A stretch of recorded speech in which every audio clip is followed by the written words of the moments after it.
है और जम्मू कश्मीर का मुद्दा हमने उठाया है क्योंकि प्रधानमंत्री नरेंद्र मोदी आज सामने आए हैं। आयुष्मान भारत के तहत तमाम बातें कही हैं कि इसका सीधा सीधा लाभ जम्मू कश्मीर की जनता को मिलेगा, लेकिन डीडीसी इलेक्शन का जिक्र हुआ, जम्मू कश्मीर का जिक्र हुआ। प्रधानमंत्री नरेंद्र मोदी को पहले सुनेंगे, उसके बाद हम उमर अब्दुल्ला साहब को भी आपको सुनवाएंगे कि कैसे पलटवार किया गया और साथ ही साथ क्या कहा गया, किस तरीके से कौन भय का माहौल बनाने की कोशिश कर रहा है, क्या उमर अब्दुल्ला साहब कह रहे हैं वो आपको सुनवाएंगे। लेकिन आप पहले प्रधानमंत्री नरेंद्र मोदी को सुने। एक समय था हम लोग जम्मू कश्मीर की सरकार का हिस्सा थे, उप मुख्यमंत्री थे, हमारे मंत्री थे, लेकिन हमने उस सत्ता सुख को छोड़ दिया था। हम सरकार से बाहर आ गए थे। किस मुद्दे पर आए थे आपको मालूम है ना? हमारा मुद्दा यही था, पंचायतों के चुनाव कराओ, जम्मू कश्मीर के गांव गांव के नागरिकों को उनका हक दो, उनको उनके गांव का फैसला करने की ताकत दो।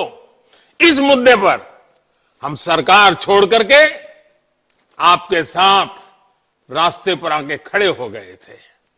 और आज मुझे खुशी है कि ब्लॉक स्तर पर, पंचायत स्तर पर या फिर जिला स्तर पर आपने जिन लोगों को चुना है उनमें से ज्यादातर आपके बीच ही रहती हैं।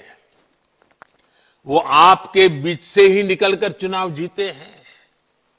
उन्होंने भी वो ही परेशानियां उठाई हैं जो आपने उठाई है।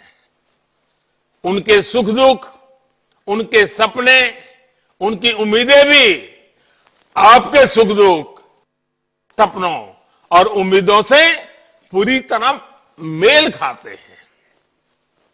ये वो लोग हैं जो अपने नाम के बल पर नहीं, बल्कि अपने काम के बल पर आपका आशीर्वाद ले पाए हैं और आज आपने उनको आपका प्रतिनिधित्व देने का हक दिया है। आज आपने जिन युवाओं को चुना है वो आपके साथ काम करेंगे, आपके लिए काम करेंगे। और जो लोग चुन करके आए हैं, मैं उनका भी बहुत बहुत अभिनंदन करता हूं। और जो इस बार विजयी नहीं हो पाए हैं, उनको भी मैं कहूंगा कि आप निराश मत होना, जनता की सेवा लगातार करते रहना। आज नहीं तो कल आपके नसीब में भी विजय आ सकता है। लोकतंत्र में यही होता है, जिसको मौका मिले वो सेवा करे, जिसको मौका न मिले वो सेवा के फल में कोई रह जाता है तो उसके लिए लगातार सक्रिय रहे।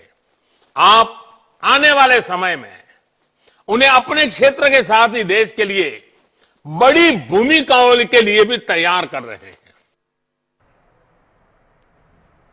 तो सुना आपने प्रधानमंत्री नरेंद्र मोदी ने क्या कुछ बातें कही। आयुष्मान योजना की शुरुआत थी, लेकिन तमाम बातें कही गई हैं चुनावों को लेकर और अपनी सरकार का भी जिक्र किया जो वो जम्मू कश्मीर में थे। खैर, उमर अब्दुल्ला साहब भी आज आए हैं, तमाम बातें कही गई हैं, क्या कुछ आरोप लगाए गए हैं, पलटवार किस तरीके से किया गया है, ये आप सुन लीजिए। उसके बाद तमाम मेहमान हमारे साथ जुड़ेंगे, चर्चा हम करेंगे 5 के पंच में। लेकिन उमर अब्दुल्ला साहब क्या कुछ कह गए वो आप सुनिए। आज भी वजीर आजम साहब जब एक सेहत को लेके प्रोग्राम का इनॉग्रेशन कर रहे थे तो उन्होंने काफ़ी सारी बातें डीडीसी इलेक्शन के हवाले से की और कहा कि ये जमहूरियत है और जमहूरियत की जीत हुई है। अगर वाकई जमहूरियत की जीत हुई है तो फिर जमहूरी तरीकों से ही अगला कदम जो है लिया जाना चाहिए। और अफसोस की बात यह है कि ये नहीं हो रहा है। पता नहीं किन वजहों से हुकूमत के कुछ अफसरों ने, किसके कमांड पे ये हमें मालूम नहीं है, लेकिन नतीजे निकलने के बाद उन्होंने दखल देना शुरू किया है। गिरफ्तारियां, पकड़ दकड़, धमकियां, और मकसद सिर्फ यही है कि जिन जिलों में पीपल्स अलायंस मैं कश्मीर प्रोविंस की बात कर रहा हूं। जिन जिलों में पकड़ दकड़ के जरिए वो रिजल्ट को तब्दील कर सकते हैं और डीडीसी चेयरमैन जो है अलायंस को छोड़ के दूसरी पार्टी का बना सकते हैं, वहां पे जोरों शोर से ये काम चल रहा है। फिलहाल शुरुआत उन्होंने शुपियां जिले से की है। मेरे दो साथी सीनियर वच्ची के हमारे एक्स MLC शौकत गनाई साहब और शुपियां के हमारे सेगमेंट इंचार्ज शबीर अहमद कुल्ले साहब, बार वो वहां के बार के प्रेसिडेंट भी हैं, लेकिन उनका सबसे अहम रोल जो है वो नेशनल कॉन्फ्रेंस के वहां पे सीनियर लीडर के हैसियत से है। नतीजों के बाद दोनों को वहां से उठाया गया, दोनों को कहते हैं प्रिवेंटिव डिटेंशन में लिया गया। अब वो क्या प्रिवेंट कर रहे हैं समझ में नहीं आता, क्योंकि सिवाय डेमोक्रेसी के और किसी चीज को प्रिवेंट नहीं किया जा रहा है वहां पे। शबीर कुल्ले साहब वो हैं जिनको 5 अगस्त के बाद भी प्रिवेंटिव डिटेंशन में बंद नहीं किया गया। अगर तब उनको बंद करना जरूरी नहीं था तो आज नतीजों के बाद उनको बंद क्यों किया गया वो अब हमें मालूम चल रहा है, क्योंकि वहां पे एक एक करके जो जीते हुए लोग हैं उनको श्रीनगर लाके अपनी पार्टी जो है उसमें ज्वाइन किया जा रहा है।